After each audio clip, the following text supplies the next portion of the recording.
Gabby Concepcion at Sharon Cuneta, sobrang sweet sa kanilang rehearsals for their upcoming concert.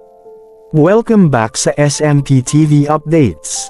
Hindi mapigilan na kiligin ni Casey Concepcion sa kanyang mga magulang, dahil finally ay hindi na ito nahihiya sa isa't isa. Present nga si Casey Concepcion sa rehearsals para sa concert ni Gabby at Sharon Cuneta, at nasaksihan nito ang sweetness ng dalawa. Para kasing himala dahil almost 4 years ding hindi nagkasama sina Gabby at Sharon. Tuwang-tuwa ang mga crews sa paligid ng dalawa na walang pakialam sa paligid dahil mas focus sa pagsasayaw.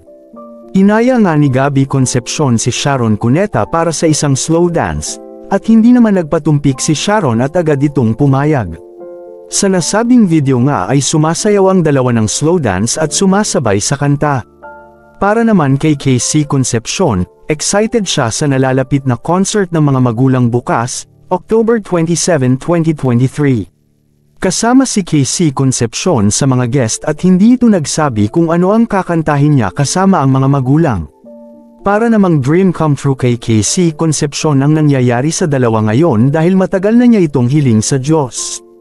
Alam naman ni Casey Concepcion na hindi na muli magkakabalikan ang kanyang mga magulang, ngunit masaya siya na at least ngayon ay nagpapansinan ang mga ito. Matagal kasing nasasaktan si Casey Concepcion dahil sa bunga ito ng broken family kaya naman nagpakatatag siya at mas pinabuti ang sarili.